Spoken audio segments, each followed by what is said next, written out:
কৃপা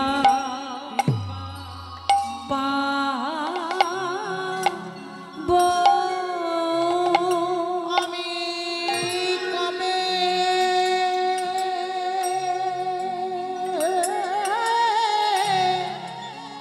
কবে কবে কৃষ্ণ কে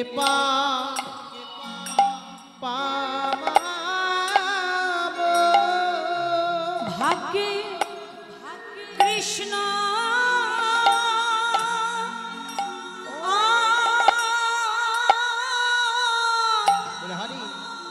কৃষ্ণ কৃপা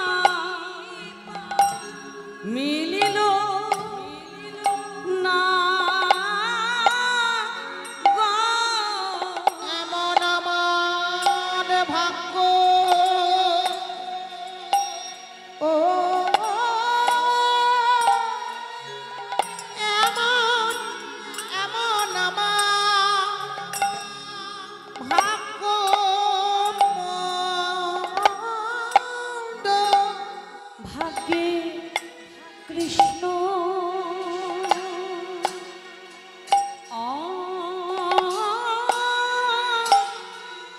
কৃষ্ণ কৃপা মিলিল না এই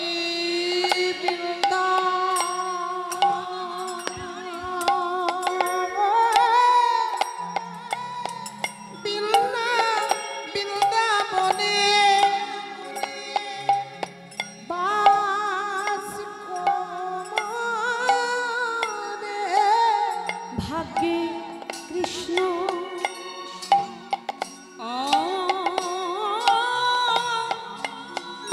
কৃষ্ণ কৃপা মিলিল না এমন আমার ভাগ্য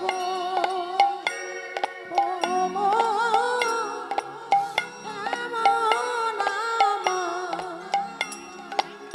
ভাগ্য মন্দ। ভাগ্যে কৃষ্ণ কৃষ্ণ কৃপা মিলিল না গো বৃন্দাবনে বৃন্দাবনে বাস করে ভাগ্যে কৃষ্ণ কৃষ্ণ কৃপা মিলিল না বৃন্দাবনে বাস করে ভাগ্যে কৃষ্ণ কৃষ্ণ কৃপা মিলিল না গো বৃন্দাবনে বাস করে এমন আমার ভাগ্য মন্দ। বৃন্দাবনে বাস করে কৃষ্ণ কৃষ্ণ সেবা হলো না গো কৃষ্ণ কৃষ্ণ কৃপা মিলিল না এই বৃন্দাবনে বাস করে তাকে সেবা হলো না গো এই বৃন্দাবনে বাস করে ভাগ্যে কৃষ্ণ কৃষ্ণ কৃপা মিলিল না এই বৃন্দাবনে বাস করে ভাগ্যে কৃষ্ণ কৃষ্ণ কৃপা হলো না গো এই বৃন্দাবনে বাস করে কৃষ্ণ কৃষ্ণ কৃপা হলো না গো এই বৃন্দাবনে বাস করে ভাগে কৃষ্ণ কৃষ্ণ কৃপা হলো না গো ভাগে কৃষ্ণ কৃষ্ণ সেবা হলো না গো ভাগে কৃষ্ণ কৃষ্ণ কৃপা হলো না গো ভাগে কৃষ্ণ কৃষ্ণ কৃপা হলো না গো ভাগে কৃষ্ণ কৃষ্ণ কৃপা হলো না গো ভাগে কৃষ্ণ কৃষ্ণ কৃপা হলো না গো ভাগে কৃষ্ণ কৃষ্ণ কৃপা হলো না গো ভাগে কৃষ্ণ কৃষ্ণ কৃপা হলো না গো ভাগে কৃষ্ণ কৃষ্ণ কৃপা হলো না গো ভাগে কৃষ্ণ কৃষ্ণ কৃপা হলো না গো ভাগে কৃষ্ণ কৃষ্ণ কৃপা হলো না গো ভাগে কৃষ্ণ কৃষ্ণ কৃপা হলো না গো আগে কৃষ্ণ কৃষ্ণ কৃপা হলো না গো ভাগে কৃষ্ণ কৃষ্ণ কৃপা হলো না গো আজি কালিন্দির একদাহে কালিনাগ তাহার হে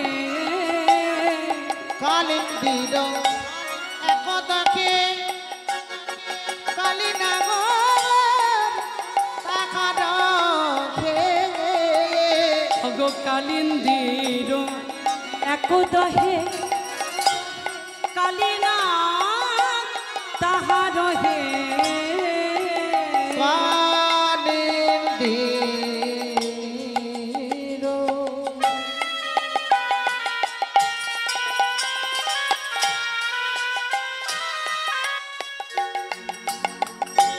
একদাকে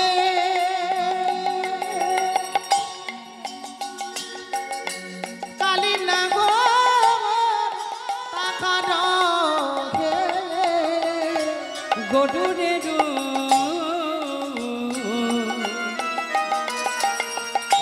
ভয়ে ভীত হইয়া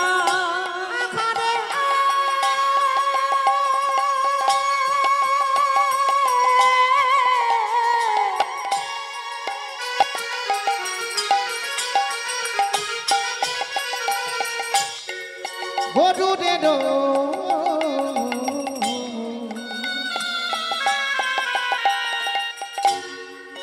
ভয়ে ভীত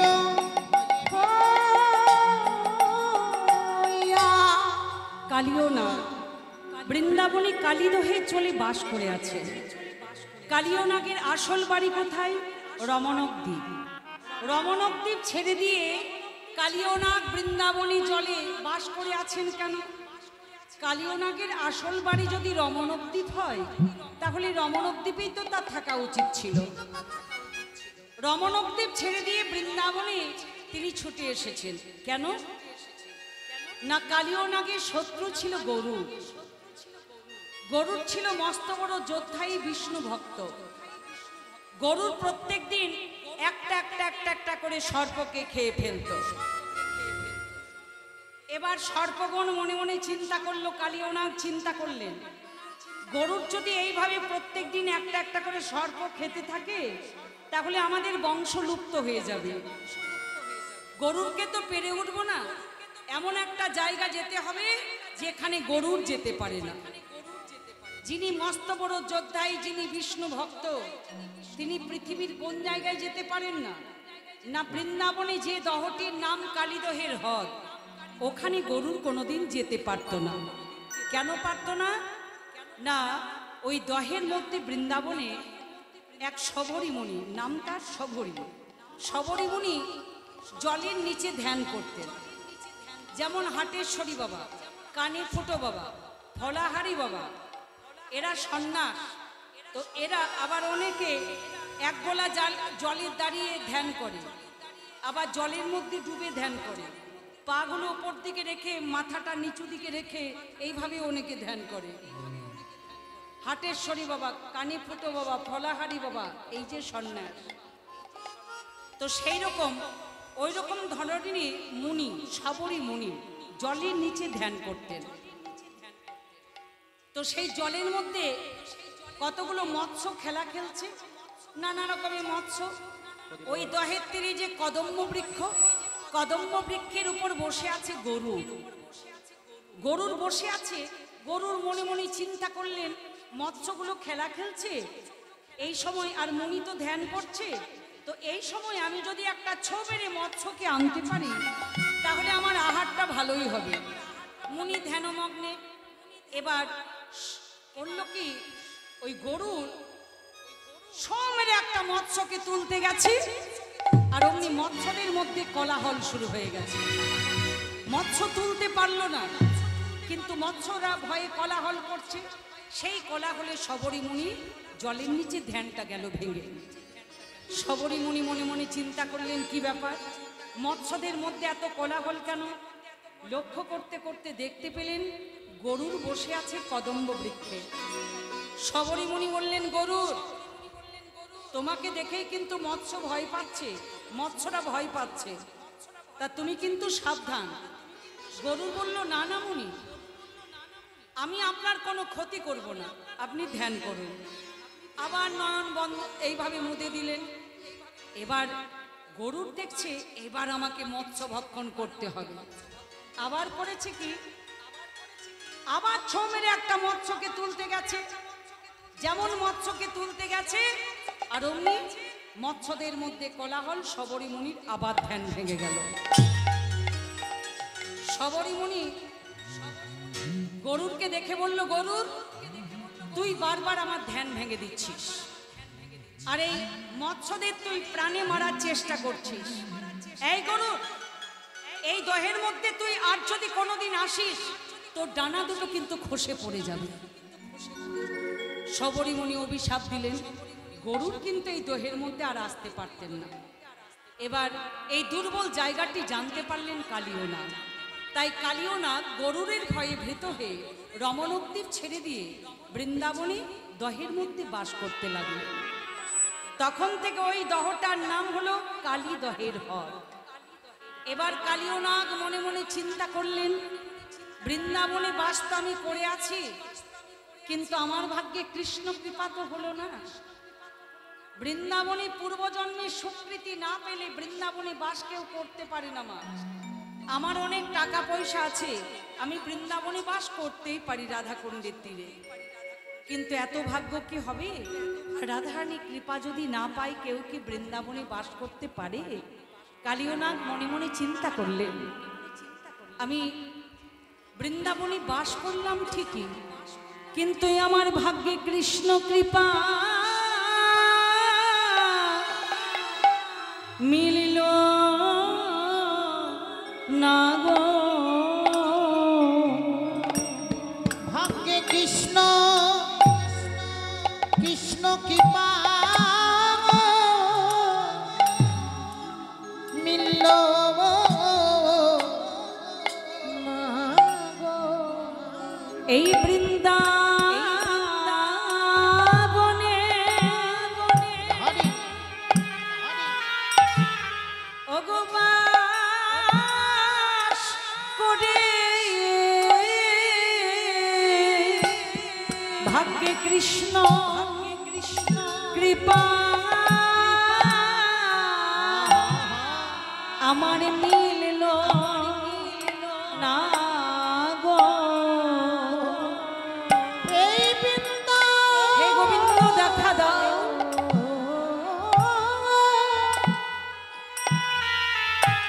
মনে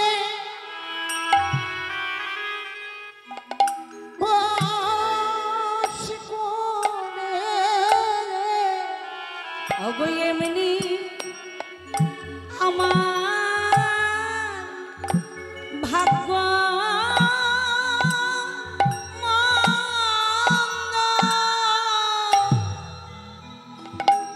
কৃষ্ণ কৃপা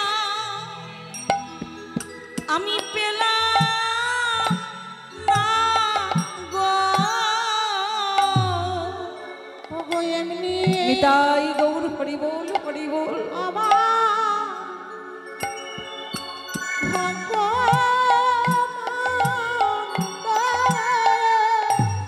দেখা দাও গোবিন্দ। কৃষ্ণ কৃপা হবে না গো। প্রভুই আমার কৃপায় আছে, তোমায় কৃপা দেব। ভাগ্যে কৃষ্ণ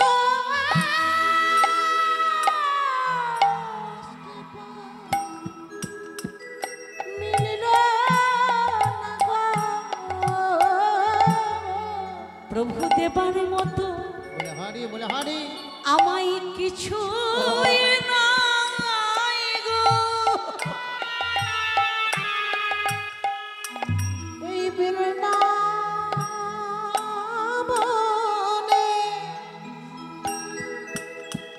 বাস করে প্রভু অখিল ভরায় আমায় বিষ দিয়েছ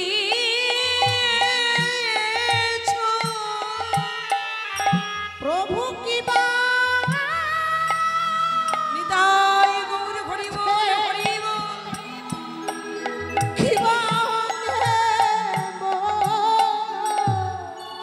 গরল ছাড়া বলে হরি আমারে বলিতে কিছু নাই গো।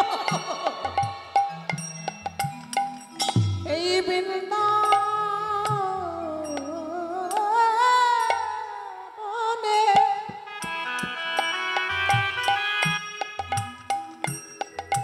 মনে বাস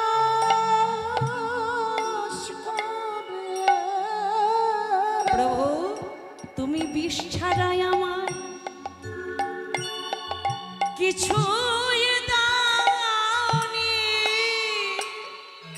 আমার কি বা নিতাই গৌর হরি বল হরি বল। কি বা দেব? প্রভু তোমার চরণে আমার বিষ উগারে দিলাম, আর কিছু চায় না প্রভু। আমার অখিল ভরা বিষ তোমায় উগারে দিলাম। আমি আর তো কিছু চাই না প্রভু। তোমাকে দেবার মতো আমায় কিছু নাই গো। আমি আর তো কিছু চাই না প্রভু। কালিও না কেঁদে কেঁদে বলছে, হে গোবিন্দ, বৃন্দাবনে বাস দিলে কিন্তু তোমার কৃপা পেলাম না। প্রভু গো, তুমি তো দেওয়ার মতো কিছু দাওনি, তুমি দিয়েছো আমাকে অখিল ভরা বিষ। প্রভু, আমার এই বিষ দিয়ে তোমায় চরণে উঘাড়ে দিলাম, প্রভু তুমি গ্রহণ করো। হে গোবিন্দ, প্রত্যেকটা মানুষের মধ্যে তুমি আছো আমি জানি, কিন্তু প্রভু তাই যদি হয়, কিন্তু তুমি আমাকে দিয়েছো জীবের প্রতি হিংসা। আমার যে কিছু করার নেই প্রভু, আমি জীবের প্রতি হিংসা করব। আমি কি তোমার পাবো প্রভু? আমি কি তোমার কৃপা পেতে পারি? হে গোবিন্দ, তুমি তোমার কৃপা থেকে আমায় বঞ্চিত করো না, কারণ তুমি তোমারই দেওয়া বিষ আমি তোমার চরণে উগারে দিলাম। প্রভু, তুমি তোমার চরণ থেকে আমাকে বঞ্চিত করো না। বল হরি বল। ওগোয়েরা সর্প হয়ে কৃষ্ণ চেনে, আমরা মানুষ হয়ে কৃষ্ণ চিনি না। নিতাই গৌর হরি বল। কৃষ্ণ কৃপা বলো না গো। মানুষ হয়ে কৃষ্ণ চেনে। ওগো এমনি আমাদের ভাগ্যমন্দ, আমরা সর্প হয়ে কৃষ্ণ চিনিলাম না গো। ওগো আমরা মানুষ হয়ে কৃষ্ণ চিনিলাম না গো। এমনই আমাদের ভাগ্য। তারা সর্প হয়ে দেখো কৃষ্ণ চেনে, বলি থেকে আমাদের মানব জনম। সর্প হয়ে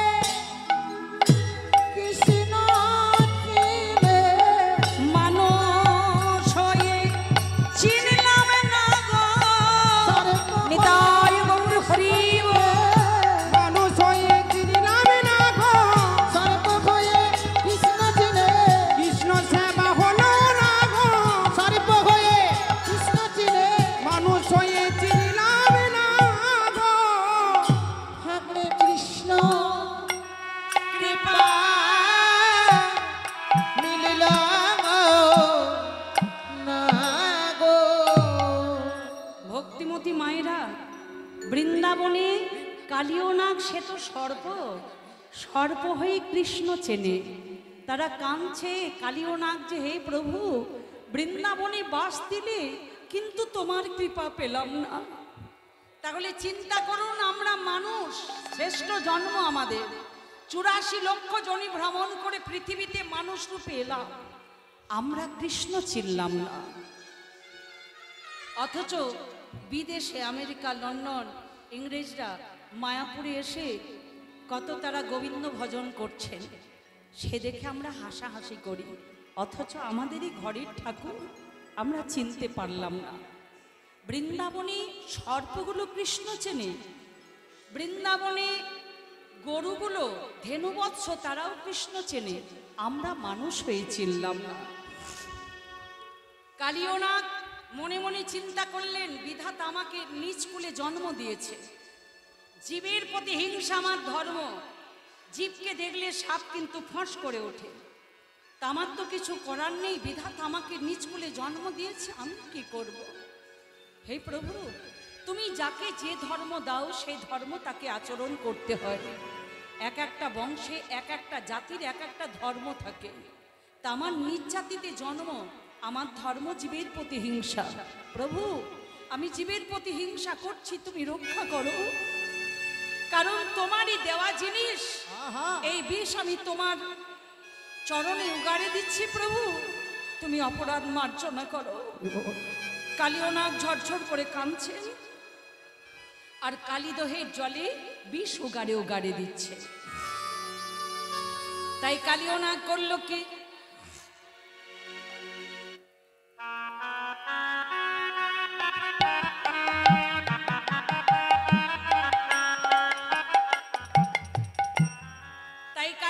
কৃষ্ণ কৃপা পাওয়ার জন্য দিল দিল বিষ উগাড়ে দিল, দিল দিল বিষ উগাড়ে দিল, দিল দিল বিষ উগাড়ে দিল, দিল দিল বিষ উগাড়ে দিল, কালীদহের কালো জালে দিল দিল বিষ উগাড়ে দিল, কালীদহের কালো জলে কৃষ্ণ কৃপা মিলবে বলে, কালীদহে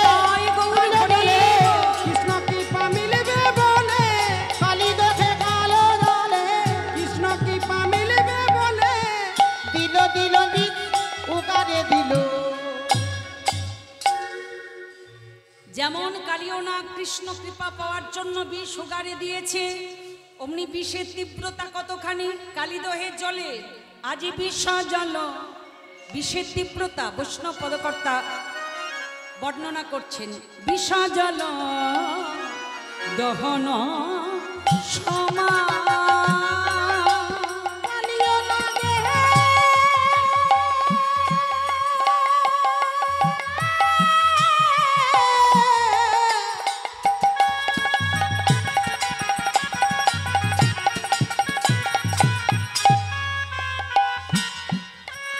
বিষ জল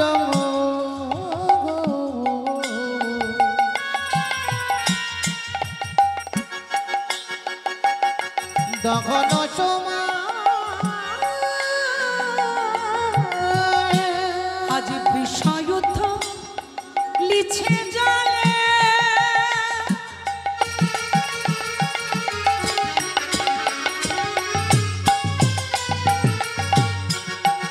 কোন প্রাণী যদি যাই কুলে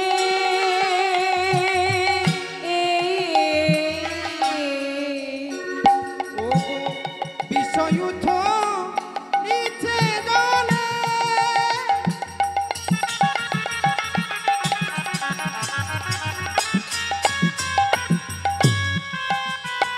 একই জাল রে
পরা স্থাবর গমযত কুলি হই আছে হত স্থাবর গম যত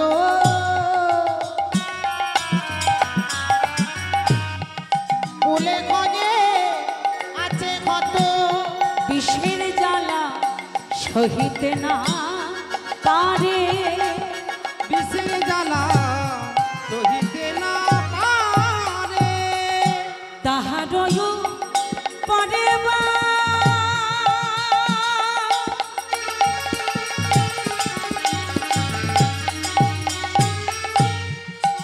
কোন পাখি যদি উড়ে না ও গো তাহারয়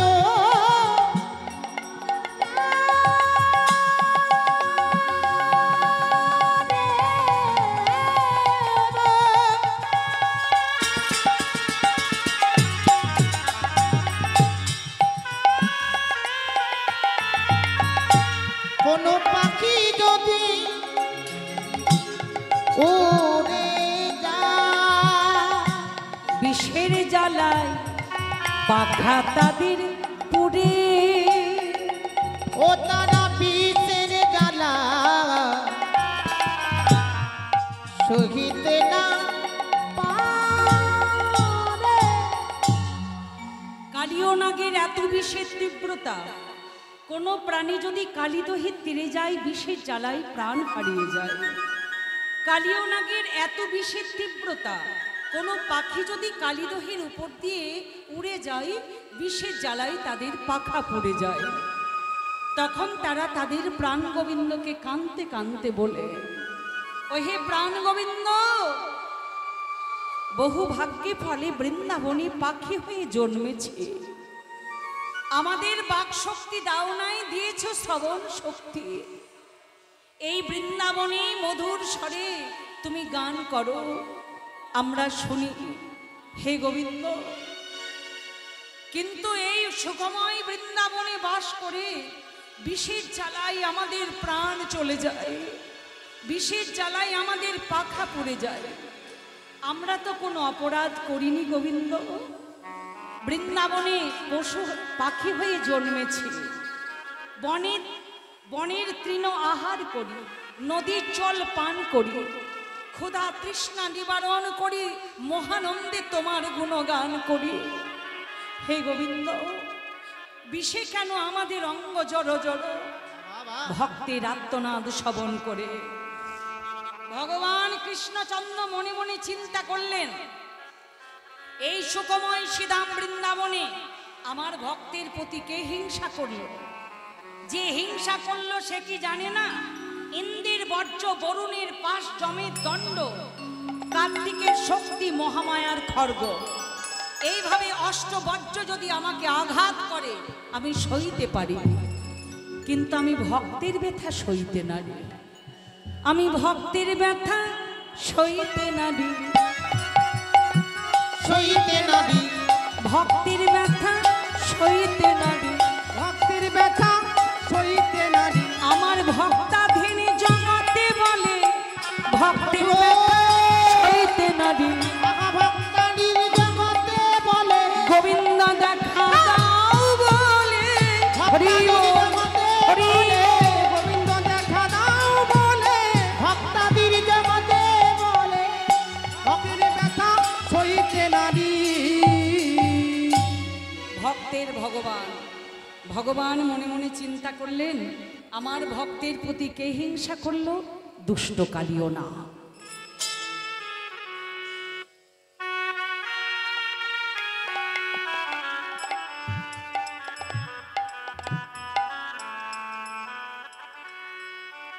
আমার ভক্তের প্রতি হিংসা করলো কে?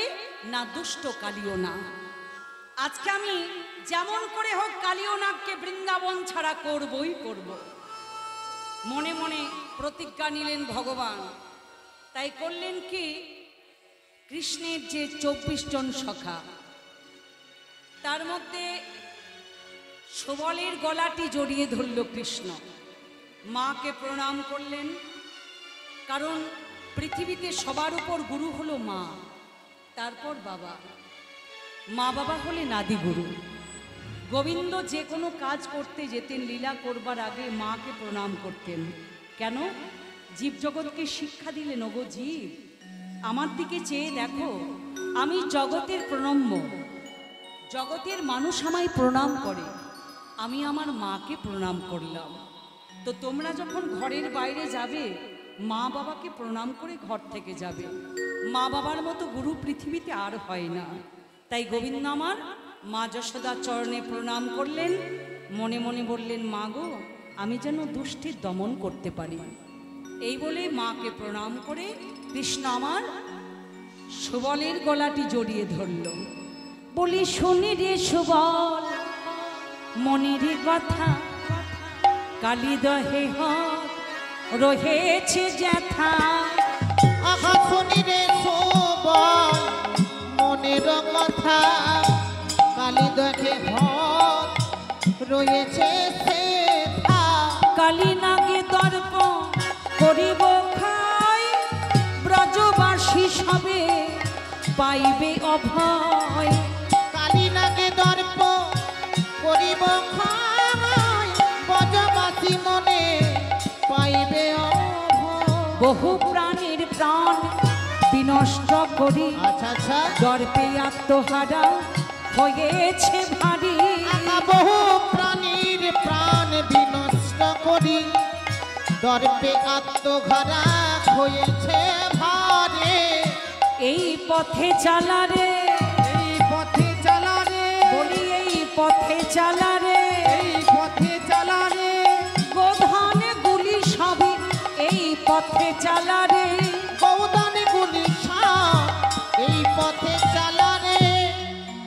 কৃষ্ণ মনে মনে চিন্তা করলেন, বহু প্রাণীর প্রাণ বিনষ্ট করি, দর্পে আত্মহারা হয়েছে বাড়ি। কৃষ্ণ করলেন কি না, একদিন কৃষ্ণের 24 জন সখা বনের মধ্যে খেলা খেলছিল। খেলা খেলতে খেলতে তাদের এত জল পিপাসা পেয়েছে, জলপানের আশায় কালীদহের জলে তারা নেমেছিল। কালীদহের জলে নেমে সেই বিষজল তারা পান করেছে। যেমন বিষ জল পান করেছে, আর অমনি সমস্ত সখারা তাদের অবস্থা কি হয়েছিল জানেন? ছন্দে ছন্দে রইল পড়ে বিষের জ্বালা হাওয়া পেয়ে। শ্যামলি, ধবলি, কালী, কমলি, পিয়ালি সবাই কিন্তু সেই জল পান করে কালীদহের তীরে তারা মৃতর মতো পড়ে আছে, মৃত অবস্থা একেবারে। গোবিন্দ আমার বনের মধ্যে ঘুরতে ঘুরতে যখন সখাদেরকে দেখতে পেলেন না, ঘুরতে ঘুরতে যখন কালীদহের তীরে এসে দেখলেন সখারা অচৈতন্য হয়ে পড়ে আছে, তখন গোবিন্দ আমার কৃপা দৃষ্টি নিক্ষেপ করলেন। শ্রীহরির কৃপা পেয়ে সখারা প্রাণ ফিরে পেয়েছিল, সমস্ত ধেনুবৎস তারাও প্রাণ ফিরে পেয়েছিল। তাই সখারা যখন বিষজল পান করে ছটফট ছটফট করছে, তারা কৃষ্ণকে কাঁদতে কাঁদতে ডাকছে, হে কৃষ্ণ, আমরা বৃন্দাবনে যে কোনো জিনিস তোকে না দিয়ে আমরা সেবা করি না। তোকে দি, তোর বদনে দেওয়ার পর আমরা সেবা করি। ওরে কৃষ্ণ, এই বিষজল পান করেছি তোকে না জানিয়ে, তোকে পান না করি আমরা করেছি, যার জন্য আমাদের সমস্ত শরীর জ্বালায় জ্বলে পুড়ে মরে যাচ্ছি। কানাই, তোকে কথা দিলাম কানাই, তোকে না দিয়ে, তোর সেবা না দিয়ে আমরা কিছু সেবা করব না। ওরে কানাই, আমরা মরে যাব, এতে আমাদের দুঃখ নেই। দুঃখ কোথায় জানিস? মৃত্যুর আগে যদি তোকে একবার দেখতে পেতাম। কানাই, একেবারে আয় ভাই কানাই, আয় ভাই,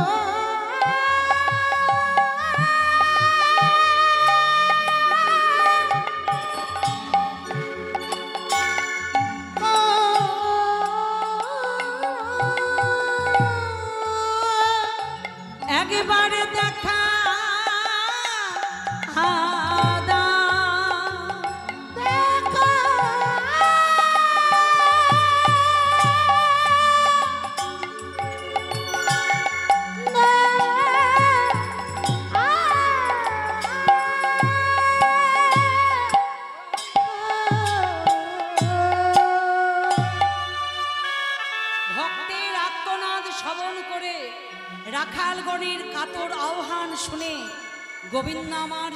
এলেন, ছুটে এসে সবাইকে প্রাণে বাঁচালেন।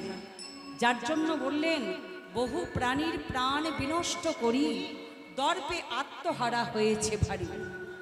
এই শ্রীরাম, এই সুবল, আজ আমরা নতুন বনে গোচারণ করব। হ্যাঁ, মানে ওই বনটা বলছে, আরে ওই বনটা তো মোহন বন। আমাদের মা বলেছে, যে বনে যাবি যাস, মোহন বনের দিকে পা বাড়াস না, সেখানে এক নাগ আছে, বিষের বাতাস লাগলে প্রাণীরা প্রাণ হারায়। কানাই বলছে, শ্রীরাম নাগ কি রে? নাগ জানিস না? বিষধর সর্প। কৃষ্ণ বলছে, শ্রীরাম আমি তো কোনোদিন সর্প দেখিনি, আমি সর্প দেখব। সুবল বলছে, কানাই তোকে দেখার দরকার নেই, আমরা তোকে যেতে দেব না। কৃষ্ণ বলছেন, আমি যাব, যখন বলেছি আমি যাব। তাই কৃষ্ণ কালিদহের দিকে ছুটতে শুরু করলো। কৃষ্ণ অনুগত প্রাণ সখারা কানাইয়ের পিছন পিছন ছুটতে ছুটতে যাচ্ছে। কানাই ওই পথে যাস না, কানা যাস না কানা, ছুটে আ, ছুটে আ।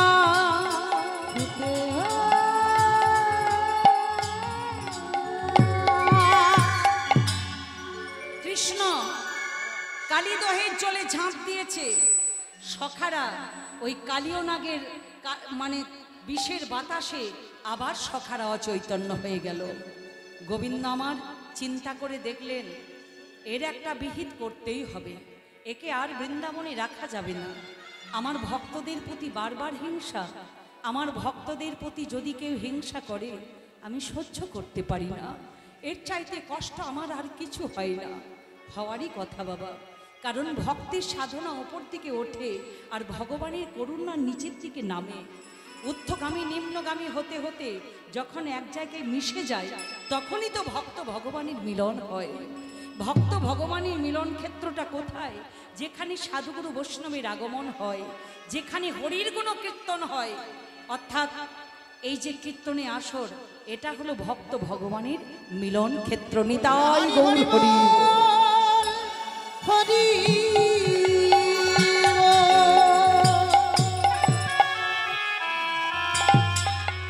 ভগবান কৃষ্ণচন্দ্র মনে মনে চিন্তা করলেন, আর বিলম্ব করা যাবে না।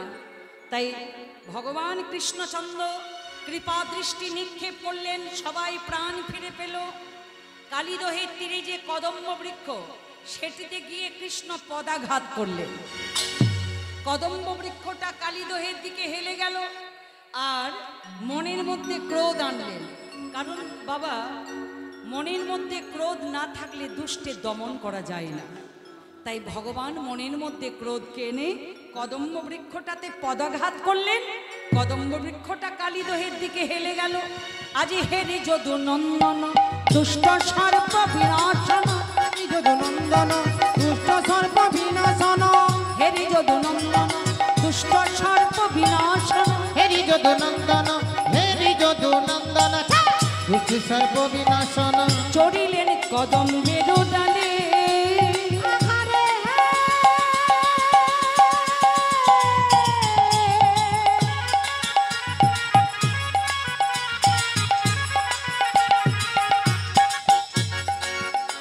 আহা চড়িলেন কদমের ডালে।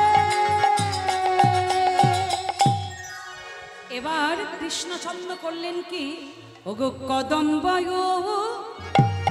পড়ে চড়ি,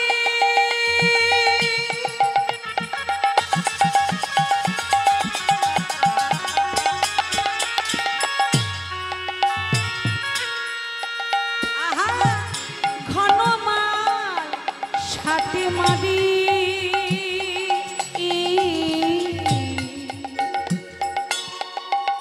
কদমের পরে চড়ে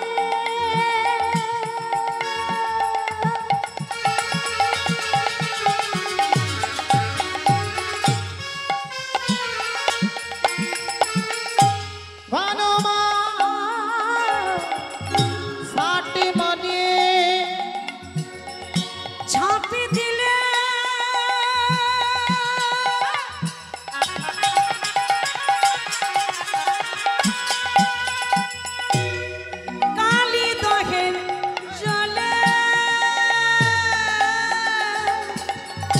ঝাঁপি দিলেন কালিদহের জালে। ওগো ছাপি দিল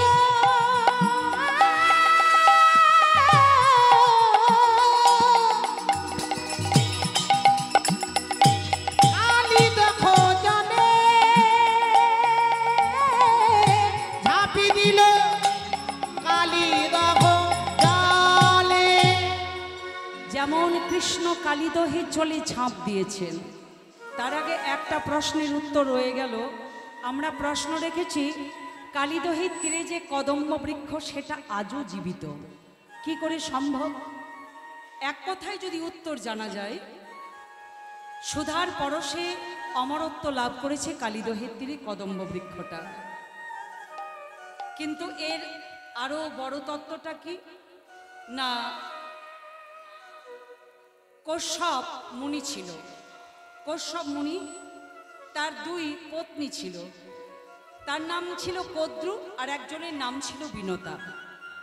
কদ্রুর সন্তান নেই, বিনতার সন্তান নেই।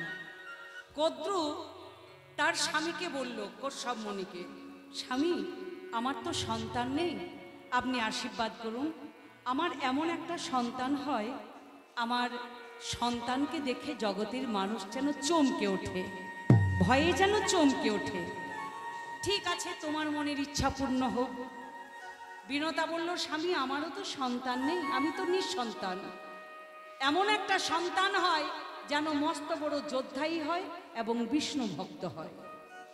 ঠিক আছে, তোমার মনের ইচ্ছা পূর্ণ হোক। কদ্রুর গর্ভে সন্তান এলো, বিনতার গর্ভে সন্তান এলো। কদ্রুর গর্ভ থেকে 10 মাস 10 দিন পর বেরিয়ে এলো একটা ডিম্ব। কদ্রু রাগে ডিম্বটাকে মাটির মধ্যে আঁচড়ে ফেললেন। যেমন আঁচড়ে ফেলেছে, আর অমনি কালিয়নাগের জন্ম হলো, মানে সর্পের সৃষ্টি হলো। বিনতার গর্ভে সন্তান, 10 মাস 10 দিন পর সন্তান হলো কে না, মস্ত বড় যোদ্ধাই বিষ্ণু ভক্ত গরু। এবার কদ্রু বিনতা মায়েরা এরা তো সতীন, সতীন সতিনী বনিবনাট হয়, হয় না। কদ্রু বিনতাকে বলছি, বলতো বিনতা, ইন্দ্রদেব যে অশ্বমেধ যজ্ঞ করেছিলেন, যজ্ঞের যে ঘোড়াটি ছেড়েছিলেন, সেই ঘোড়াটি রং কেমন? বিনতা বলল, কেন সাদা ঘোড়া? আরে বাবা, লেজের রংটা বল। লেজটাও তো সাদা, যজ্ঞের ঘোড়া তো সাদা ঘোড়া, সাদা লেজ। কদ্রু বলছে, বিনতা ঘোড়াটা রং কিন্তু সাদা, লেজের রংটা আর্ধেকটা সাদা আর্ধেকটা কালো। বিনতা বলছে, না, আমি যতটুকু জানি সাদা ঘোড়ার সাদা লেজ, যজ্ঞে কালো হতেই পারে না, কালো ঘোড়া হতেই পারে না। কদ্রু বলছে, বিনতা আমি সত্যিই বলছি। এবার কে সত্যি কে মিথ্যা? কদ্রু বলল, শোন বিনতা, আমার কথা যদি সত্যি হয়, তোর কথা যদি মিথ্যা হয়, আমি তোকে যেটা বলবো তুই সেটা করবি, তার মানে তুই আমার কাছে দাসত্বপনা আবদ্ধ থাকবি। দাসত্বপনা মানে কি? মনে করুন আমরা যদি দুই সতীন হই, এবার আমি যদি সত্যি, আমার কথাটা যদি সত্যি হয়, আপনার কথা যদি মিথ্যা হয়, আমি আপনাকে যেটা বলবো আপনি সেটাই করবেন, একে বলে দাসত্বপনা। এবার কদ্রু করলো কি, সন্তানদেরকে বলল, সর্পদেরকে বলছে, শোনো, ইন্দ্রদেব যে যজ্ঞ করেছেন, অশ্বমেধ যজ্ঞ, যজ্ঞের ঘোড়াটা ছেড়েছে, রংটা কিন্তু ঘোড়ার সাদা, আর লেজের রংটাও সাদা। তোমরা কোনো একজন সর্প গিয়ে লেজের আর্ধেক অংশে বেষ্টন করে থাকবে, যাতে প্রমাণ করা যায় আর্ধেকটা সাদা লেজ আর আর্ধেকটা কালো। একটা সর্প গিয়ে লেজের আর্ধেক অংশে বেষ্টন করে আছে। এবার যখন প্রমাণ করতে গেছে, তখন দেখছে কদ্দুর কথা সত্য আর বিনতার কথা মিথ্যা। এবার কদ্রু বিনতাকে যেটা বলে সেটাই করতে হয়, দাসত্বপনা আবদ্ধ। এই করতে করতে গরুর যখন আস্তে আস্তে বড় হলো, গরুর কদ্রুকে বলছে, মা, আমার মা বিনতা দেবীকে দাসত্বপনা থেকে মুক্তি দিতে হবে। কদ্রু বলল, শোন গরু, দিতে পারি। স্বর্গ থেকে সুদাবান্ড এনে যদি আমার সন্তানদেরকে অর্থাৎ সর্পদেরকে দিতে পারিস, তাহলে তোর মাকে দাসত্বপনা থেকে মুক্তি দিতে পারি। এবার গরুর চলে গেল স্বর্গে, স্বর্গের দেবতাদেরকে সব কথা বললেন। স্বর্গের সমস্ত দেবতারা কিন্তু সুদাবান্ড দিল না। তাতে গরুর করলো কি, স্বর্গে দেবতাদের সঙ্গে যুদ্ধ শুরু করলো। যুদ্ধে জয়ী হয়ে সুদাবান্নটা গরুর হরণ করলেন। স্বর্গে সমস্ত দেবগণ বললেন, শোনো গরু, এই সুদামান্যটা তুমি জয়ী হয়ে হরণ করলে ঠিকই, কিন্তু সর্পকুলকে দিও না। সর্পকুল যদি এই সুদামান্য পেয়ে যায়, পৃথিবীতে মানুষ বলে কিছু থাকবে না। পৃথিবীতে সর্পরই রাজত্ব হবে, মানুষ সবাই সর্পঘাতে মৃত্যু হবে। এবার গরুরকে বলল, গরুর তুমি নিয়ে যাও, সময় মতো আমরা এই সুদামান্য আবার ফিরে আনবো স্বর্গে। গরুর চলে গেল সুদামান্য নিয়ে। রাস্তার মধ্যে ক্লান্ত হয়ে গেছে, এত যুদ্ধ করেছে দেবতাদের সঙ্গে। তা ক্লান্ত হয়ে করলো কি, কালিদহের তীরে যে কদম্ব বৃক্ষ, সেখানে কিছুক্ষণ গরুর বিশ্রাম করলেন। তখন কিন্তু বাবা শবরীমুনির অভিশাপটা হয়নি। শবরীমুনি অভিশাপ দিয়েছিল তো, এই দোহের মধ্যে যদি আসিস ডানা দুটো খসে পড়ে যাবে। অভিশাপের কথা বললাম আপনাদেরকে, তো এই অভিশাপের আগের ঘটনা। তা গরুর কিছুক্ষণ বিশ্রাম করলো। বিশ্রাম করার পর ওই সুদাবান্নের পরশ পেয়ে কালিদহের তীরে কদম্ব বৃক্ষটা অমরত্ব লাভ করেছে। এবার গরুর সুদাবান্নটি এনে কদ্রু মাকে এসে বলল, ও মা, মাতা কদ্রু, স্বর্গে সুদাবান্ন এনেছি, আমার মাকে দাসত্বপনা থেকে মুক্তি দাও। গরুর, তোর মাকে আমি দাসত্বপনা থেকে মুক্তি দিলাম। এবার কুশ ঘাসের মধ্যে নামিয়ে রেখেছে কদ্রু, মানে গরুর নামিয়ে রেখেছে, কদ্রু নাড়তে যাচ্ছে। গরুর বলল, মা, স্বর্গ থেকে এনেছি তো শুদ্ধ জিনিস, শুদ্ধভাবে নাড়তে হবে, তুমি স্নান করে এসো। এবার কদ্রু করেছে কি, তার মাকে দাসত্বপনা থেকে মুক্তি দিয়ে সমস্ত সর্পদেরকে নিয়ে স্নান করতে গেছে। সেই সুযোগে স্বর্গ থেকে দেবতাদের দূত এসে সুদাবান্নটি সেখান থেকে নিয়ে চলে গেল। আবার স্বর্গে নিয়ে চলে গেছে, কারণ সর্পকুল যদি সুদাবান্ন পায়, পৃথিবীতে মানুষ বলে কিছু থাকবে। জগতের কথা চিন্তা করলেন স্বর্গের সমস্ত দেবগণ। এবার কদ্রু যখন সর্পদেরকে নিয়ে ওই সুদাবান্নটা আনতে যাচ্ছে, তখন দেখছে সুদাবান্নটি সেখানে নেই। এবার যেখানে নামানো ছিল সমস্ত সাপগুলো করলো কি, কুশ ঘাসের মধ্যে নামানো ছিল। কুশ ঘাস খুব ধারালো হয়, ও বৃন্দাবনে ওই ঘাসগুলো অনেক আছে। তা করলো কি, সেই কুশ ঘাসের উপরে সমস্ত সাপগুলো লেহন করতে লেগেছে, মানে চাটতে শুরু করেছে। যেমন লেহন করতে গেছে, আর অমনি সমস্ত সাপের জীবগুলো দ্বিখণ্ডী হয়ে গেছে। তখন থেকে সাপের জীব কিন্তু দুটো, পরম্পরা হয়েই আসছে। তাহলে ভগবান কৃষ্ণচন্দ্র আজকে তার ওই যে কদম্ব বৃক্ষটাতে চড়ে তিনি কালিদহের জলে ঝাঁপ দিলেন, এটা কিন্তু আজও জীবিত, সদার পরশে অমরত্ব লাভ করেছে। তাই ভগবান কৃষ্ণচন্দ্র যেমন কালিদহের জলে ঝাঁপ দিয়েছে, কদম্ব পরে চড়িয়ে ঘনমাল 60 মারি ঝাঁপ দিলেন কালিদহের জলে। যেমন কালিদহের জলে ঝাঁপ দিয়েছে, অমনি বৃন্দাবনের অবস্থাটা কেমন হলো। যে সখাগণ কানাইয়ের সঙ্গে গিয়েছিল, কানাই কৃষ্ণ মানে কৃষ্ণ কালিদহের জলে ঝাঁপ দিয়েছে, তখন সখাদের অবস্থাটা কেমন হলো জানেন? ওগো দেখিয়া না খালো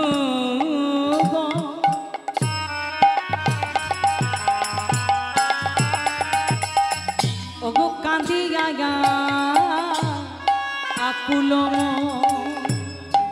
ওগো দেখিয়া রাখালো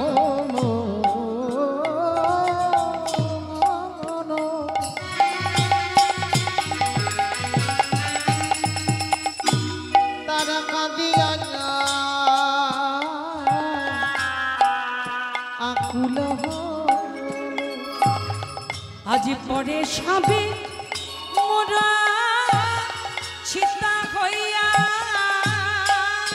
পরে সবে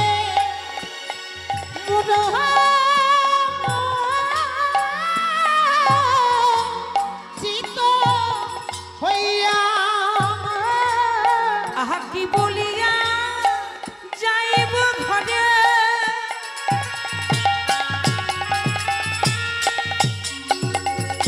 আমরা কি বলিব মা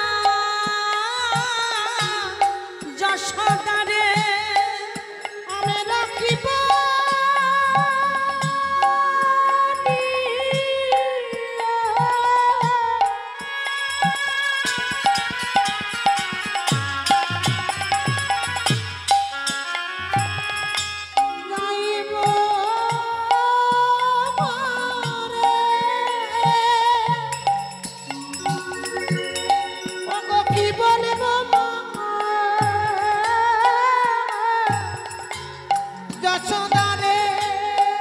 ধেনু বাছা কাঁদে রাই গো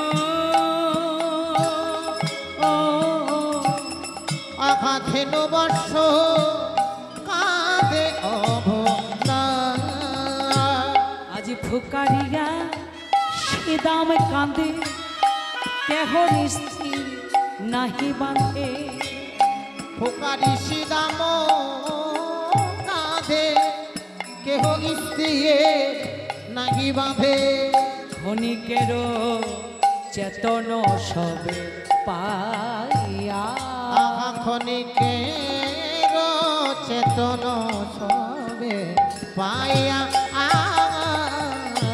সখারা কানতে কানতে বলি ওরে কানাই একবার এসে বলে যা তোর মাকে গিয়ে আমরা কি বলিব কি বলিব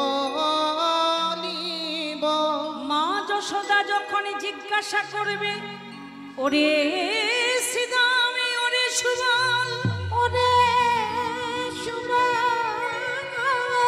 তোরা সবাই এলি কিন্তু আমার কানাই কো আমার কানাই গো শুনিয়া এই সব বাণী পাশানো হইল পানে পাশানো হইল পানে মাধব দাস অবনী গোড়া মাধবদা অবনী মনা কৃষ্ণ কালিদহে জলে ঝাঁপ দিয়েছে সমস্ত বৃন্দাবনে সবাই কি দেখতে পেল জানেন প্রত্যেকটা ব্রজমাইদের একটা করে ছেলে কানাইয়ের সঙ্গে গেছে সেদিকে কারো কোনো ভ্রুক্ষেপ নেই শুধু বৃন্দাবনে অমঙ্গল দেখে বলছে কই কৃষ্ণ কোথায় কৃষ্ণ বৃন্দাবনে কি অমঙ্গল দেখলেন দিনের বেলায় রক্তবৃষ্টি দিনের বেলায় অন্ধকার বৃন্দাবনময় সর্প আজি দিবসে আধার গোকুল নগর সঘনে কাঁপয়ে মহি আজি দিবসে আধার গোকুল নগর সঘনে কাপয়ে মহি আজ নয়ন নিমিষে রুধির বহিছে ও কি হলো রে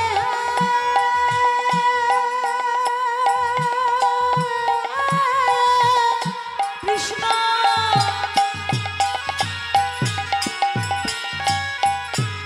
ও কি হলো রে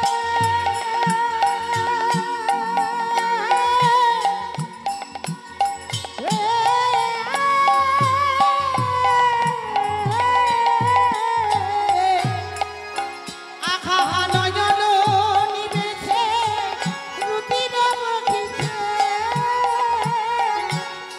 আহা সকালে দেখো এ ওহি সকলে দেখো এই অধি সকালে দেখো এ ওহি নিতাই গৌর হরি ও আখা সকলে দেখো সকলে দেখো যেন আখা সকলে দেখবে কহে সকলে যখন বৃন্দাবনে অমঙ্গল দেখতে পেল সবাই বলছে কই কৃষ্ণ কোথায় কৃষ্ণ কই কৃষ্ণ কোথায় কৃষ্ণ কৃষ্ণ কৃষ্ণ করতে করতে যশোদার কাছে গিয়ে বলল যশোদা ঘরের বাইরে বেরিয়ে দেখো বৃন্দাবনে আজকে কত অমঙ্গল যশোদা বেরিয়ে বলছে ও আমি বুঝলাম আজ বৃন্দাবনে অমঙ্গলের কারণ কি জানো ব্রজবাসী তখন যশোমতি যত গোপ গোপী তখন যশোমতি যত গোপ গোপী বিচার করিয়া মনে তখন যশোমতি যত গোপ গোপী বিচার করো এই গনে বলরাম বিনে সখা গণশনে কানায় গিয়াছে বনে কানাইবিনে কানেতে করেছে কানাই গিয়েছে বনে বলরাম বিনে সখা গণশনে কানায় গিয়াছে বনে আহা বলরাম বিনে সখা গণ শোনে কানায় গিয়াছে বনে আজকে অমঙ্গলের কারণ কি জানো আমার গোপাল আজকে একাই গেছে বনে আজকে বলাই তো যায়নি বলাই জন্মদিন যেদিন ভগবান কৃষ্ণচন্দ্র কালিয়কে উদ্ধার করলেন কালিয় দমন লীলা করলেন সেদিন কিন্তু দাদা বলাইয়ের জন্ম ছিল জন্মদিন তাহলে দাদা বলাই যদি সেদিন যেত কানাইয়ের পক্ষে একটু অসুবিধে হয়ে যেত। দাদা বলাই তো বাধা দিত, দাদা বলাইকে খুব মান্য করতেন কৃষ্ণ। তাই সেদিন দাদা বলাইয়ের জন্মদিন ছিল, বলছে হতে পারে আজকে আমার বলাইয়ের জন্মদিন, তো তাই কানাই একা গেছে বলে বৃন্দাবনের এত অমঙ্গল দেখা দিচ্ছে, নিশ্চয়ই আমার গোপালের কোনো বিপদ হয়েছে। নন্দ মহারাজের কাছে ছুটে গেল, ছুটে যশোদা বলল, মহারাজ এখনো তুমি শুয়ে আছো? ঘরের বাইরে বেরিয়ে দেখো, আমার গোপাল আজকে একাই গেছে সখাদের সঙ্গে, আজকে বলাই যায়নি, আমার গোপালের কোনো বিপদ হয়েছে মহারাজ। নন্দ মহারাজ বলছে, রানী তুমি জানলে কি করে? তোমার গোপাল বিপদে পড়েছে তুমি জানলে কি করে? ওগো মহারাজ, আজকে ভোরবেলায় স্বপ্ন দেখেছি, একটা কাল ভুজঙ্গ আমার গোপালের সারাঙ্গে বেষ্টন করে আছে, নাগের কবলে পড়ে বাছা আমার মা মা মা বলে চিৎকার করে কাঁদছে। সেই চিৎকারে আমার ঘুম ভেঙে গেল। ঘুম থেকে উঠে দেখলাম গোপালের গায়ে কোথাও ভুজঙ্গ নেই। গোপালের কানের কাছে গিয়ে বললাম, ওরে আমার প্রাণের গোপাল, প্রাণের গোপাল, একবার ঘুমি থেকে উঠে বস, ভূমি থেকে উঠিব, ঘুমি থেকে উঠে বসে আমার কোলে বসে ক্ষীর নবনী খেয়ে নে রে গোপাল। ফিরিসারি নমনি খেয়ে মেরে গোপাল।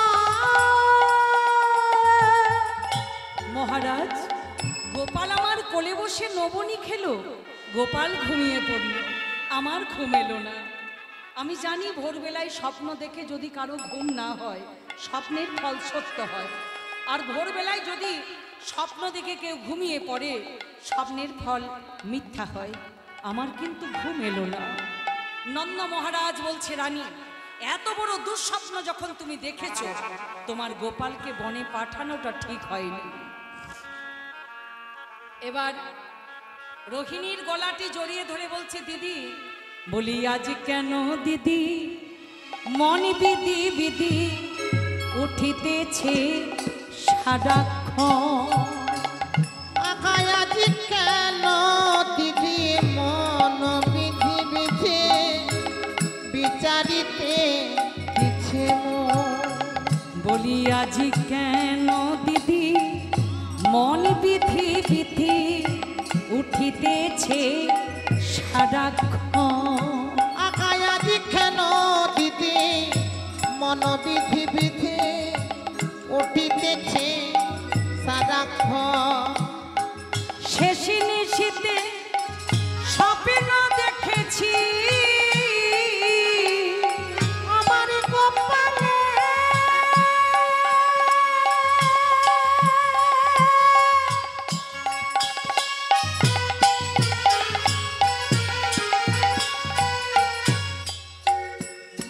আমার গোপালে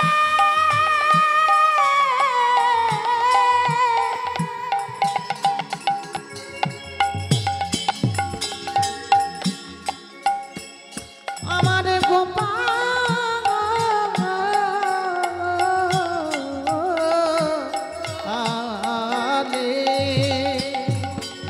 আকাশে চিনিতে স্বপ্ন দেখেছে।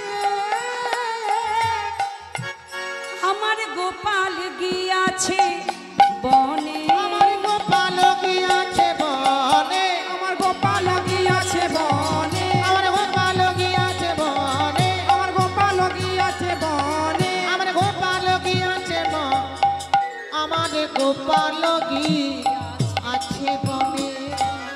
দিদি ননিনীতে কেন শ্রীদাম এলো না? সময় হইল বেলা, সময় হইল গত। দিদি আজকে এমন কেন হচ্ছে আমার, এখনো শ্রীদাম কেন এলো না? এই কথা বলা বলি করতে করতে হলো কি জানেন, শ্রীদামই আকুল হইয়া দায়ী পড়ে গিয়ে নন্দরানীর পায়। নন্দরানী পা শ্রীদাম আছাড় খেয়ে পড়ে বলছে, মা গো তুমি আমাদের রক্ষা করো, রক্ষা করো। মা যশোদা বলছে, এই শ্রীদাম, এই সুবল কি রক্ষা করব? তোদের কি গাভী হারিয়েছে? আমার কানাই কোথায়? শ্রীদাম করল কি মা যশোদার চরণ দুটি জড়িয়ে ধরে, আজি শ্রীদাম হিছে বাণী শনমাগ নন্দ রানী। আকাশী নাম কইছে বানে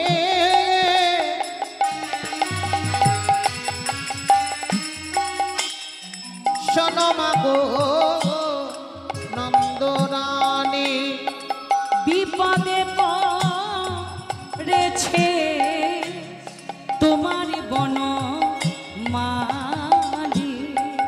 আখাবর বিপদে পড়েছে মাগো তোমার মন। এই শ্রীদাম, আমার কানাইয়ের কি বিপদ হয়েছে? শ্রীদাম কাঁদতে কাঁদতে বলল, মা ঝাঁপ দিয়েছে ঝাঁপি দিয়েছে কালী দহের জলে কানাই ঝাঁপ দিয়েছে। কালী দখের জলে কানাই ঝাঁপি দিয়েছে। বলি এবার মোদের রক্ষা করো, কালী দহের জলে কানাই ঝাঁপ দিয়েছে। এবারে মোদের রক্ষা করো, কালী দখের জলে কানাই ঝাঁপি দিয়েছে। মা যশোদা বলল, শ্রীদাম কি আশায় আমি আমার প্রাণ রাখিব, সাথে নাই পাঁচ নাই সবে মাত্র আমার নীলমণি ধন। শ্রীদাম, আমার গোপাল যদি কালী দহে চলে ঝাঁপ দিয়েছে, কালীয় নাগের এত বিষের তেজ যে যায় সে আর প্রাণ নিয়ে ফেরে না, তাহলে আমার প্রাণের গোপাল তো পুড়ে ছাই হয়ে গেছে। তাহলে আমি কি আশায় জীবন রাখবো? আমি ওই কালী দহে চলে আমিও প্রাণ বিসর্জন দেব। হরিবল হরিবল। রোহিণীর গলার দিকে জড়িয়ে ধরে যশোদা কাঁদছে, দিদি অপুত্রক হইয়া মন্দির লইয়া আমি ছিলাম পরম সুখে। অপুত্র হইয়া মন্দির লইয়া ছিলাম পরম সুখে। কি কর্ম করিলি নিজে মায়ের কাঁদালি, মরিতেছি বিষম দুঃখে। কি কর্ম করিনি বাদিবি কাঁদালি, মরিতে বিষম দুঃখে। হরে কানা এই মনেতে এই ছিল রে, কানাই তো রে মনে কি এই ছিল রে। কানাই মা কানানো ভালো নয় রে, তোর মনে কি এই ছিল রে। আপনাকে ভালো নয় রে, তোর মনে কি এই ছিল রে। বিধাতা, আমি তো তোমার কোনো ক্ষতি করিনি, নিদারুণ বিধি কি বাদে সাধিলি বিচারিতে অদ্ভুত। নিদারণ বিধি কি বাদি সাজিনি বিচারিতে অজভ। বলে কি দোষে পাইয়া কারিয়া লইলি আমারি সোনারি সুর। কি দোষ পাইয়া হারে বলইলে আমার নারস। ওগো পুত্র ধন কি বলো সামান্য ধন গো, পুত্র ধনকে সামান্য ধন গো। ওগো যার হয়েছে সেই তো জানে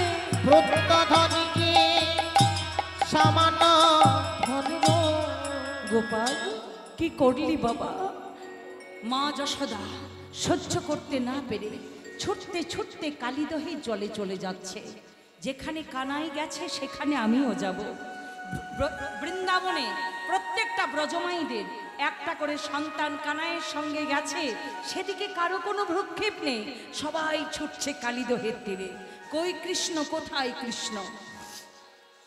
5 বছরের বালিকা রাধারানী কৃষ্ণকে তো চোখে দেখেনি, তাই সেও কৃষ্ণ কালিদহের জলে ঝাঁপ দিয়েছে শুনে 5 বছরের বালিকা সেও ছুটতে ছুটতে চলে যাচ্ছে। কেমন ভাবে যাচ্ছে? সখীগণ সঙ্গে রাই খেতি তলে লোটাওয়াত, সখীগণ সঙ্গে রায় ক্ষিতি তলে লটা বলো। আজ খানহি নহি মোর খনয়ে খনয়ে মোর ছায়া, খনয়ে খনয়ে মোর ছায়া। আজ কুণ্ডলা তারি সগনে শির হানগি কুণ্ডল রে সগনে শির আনগে। আজ কপর বোধবি তা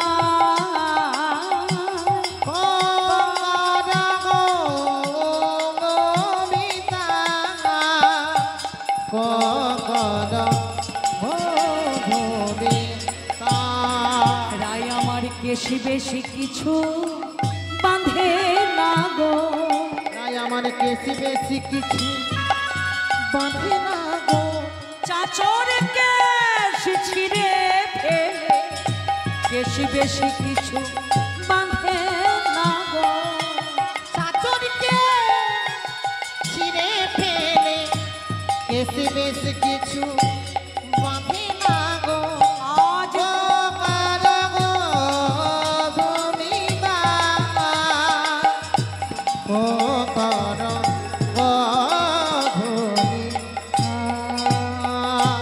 কৃষ্ণ কালিদহের জলে ঝাঁপ দিয়েছেন। বৃন্দাবনে সবাই কালিদহের তীরে দাঁড়িয়ে আছে। রাধারানী 5 বছরের বালিকা, সেও ছুটে গেছে। সবাই বলছে কালিদহের জলে আমরাও ঝাঁপ দেব। বলরাম সাক্ষাৎ অনন্তদেব। বলরাম রাখে লয়ে বহু বুঝাইয়া, বহু বোঝা গিয়া এখনই উঠিবে কৃষ্ণ দেখো না চাহিয়া। দেখো না চাহিয়া। বলরাম সবাইকে সান্ত্বনা দিচ্ছে, তোমরা যখন কৃষ্ণকে এত ভালোবাসো, কৃষ্ণ কি তোমাদের ভালোবাসায় আঘাত করতে পারে? সবাই কালিদহের তীরে দাঁড়িয়ে আছে। জলের মধ্যে আলোড়ন সৃষ্টি হলো, আর কালিয়নাথ দূর থেকে শুনতে পেল, আজি অতি দূর হতে সর্প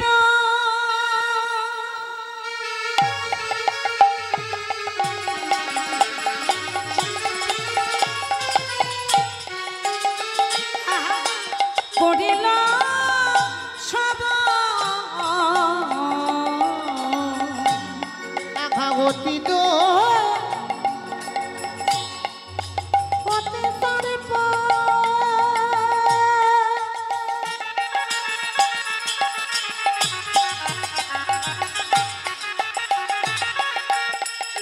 করিল সার মম দেহে প্রবেশ করিল কোন যা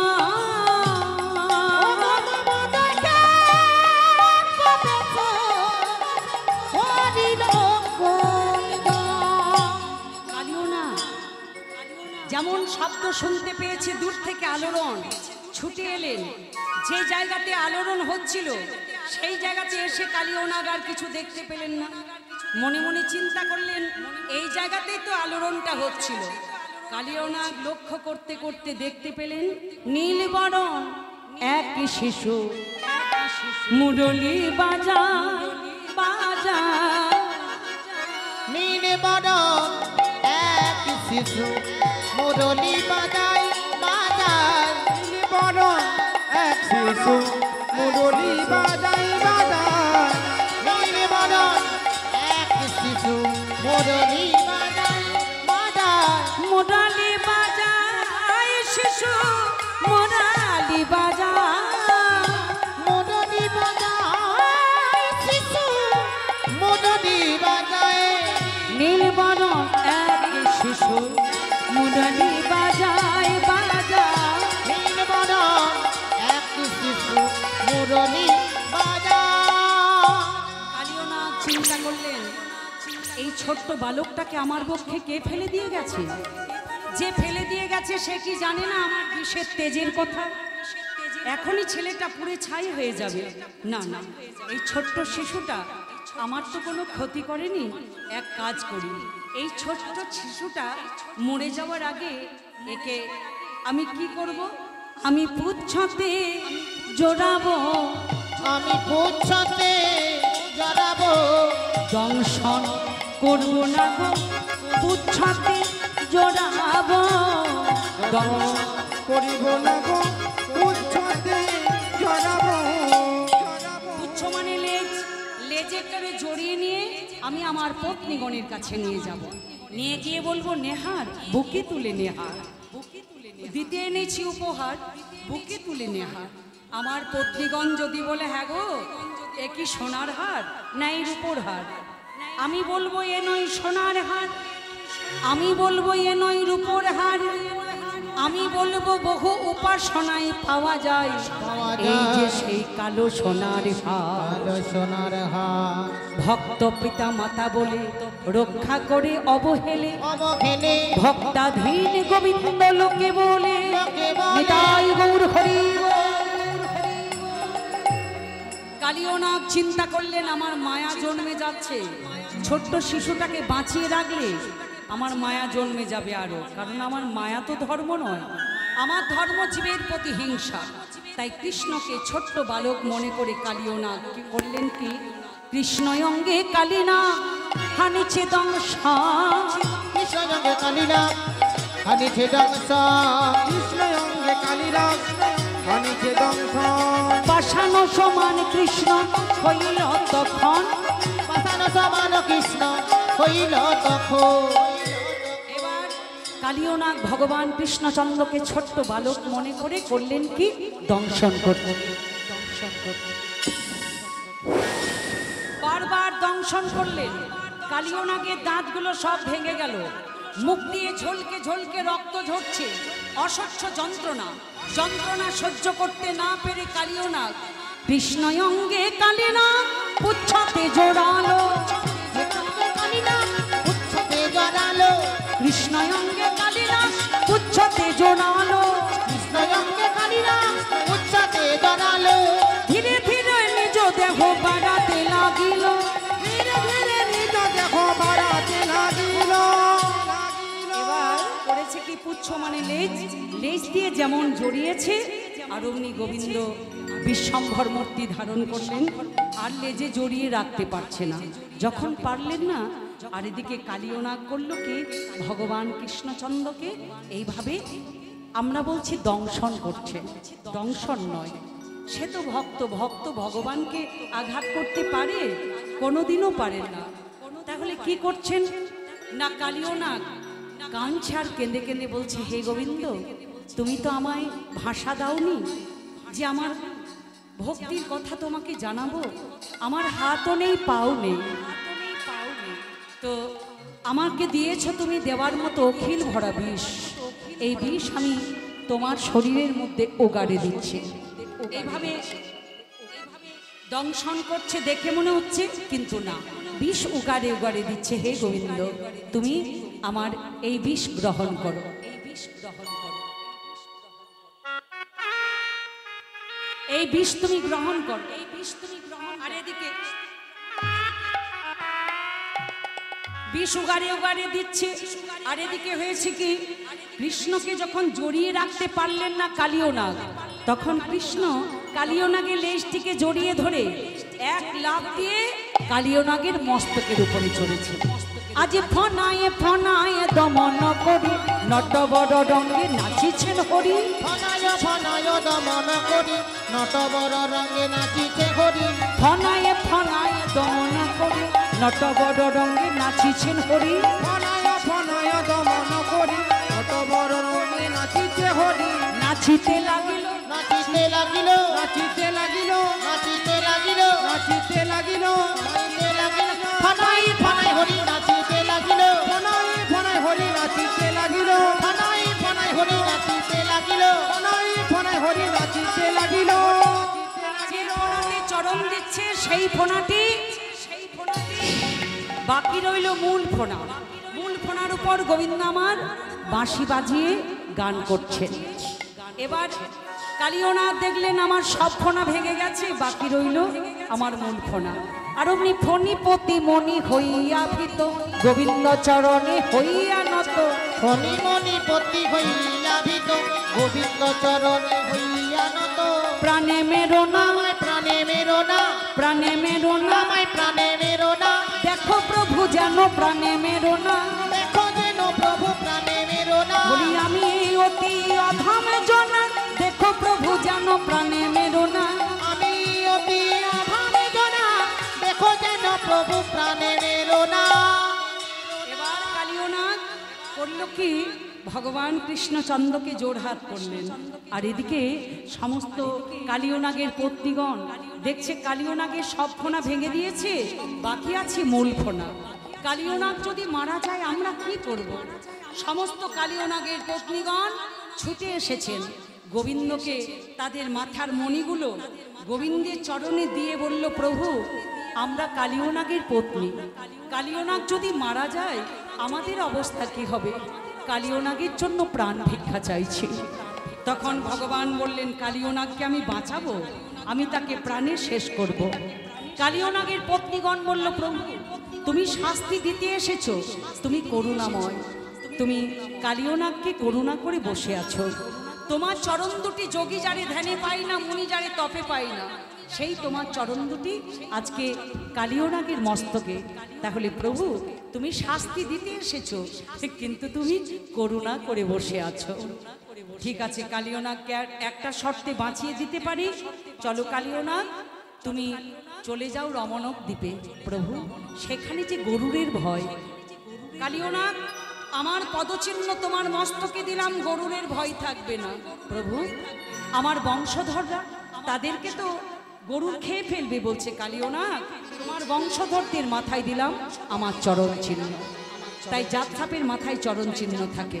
এবার ভগবান কৃষ্ণচন্দ্রকে মস্তকে করে তীরে নিয়ে যাচ্ছেন কালীয়নাগ। জলের মধ্যে ভাসতে ভাসতে চলে যাচ্ছে।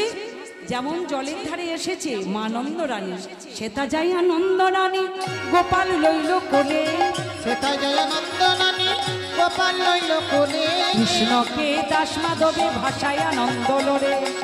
কৃষ্ণকে দাস মাধবে ভাষায় আনন্দ লয়ে। বলি আর তো বনে পাঠাবো না, বর্তমানে পাঠাও না রে। নীলমণি ধন ঘরে থাকবে, আর তো বনে পাঠাবো না। নীলমণি ধনে ঘরে থাকি রে, আর তো বনে পাঠাবো না।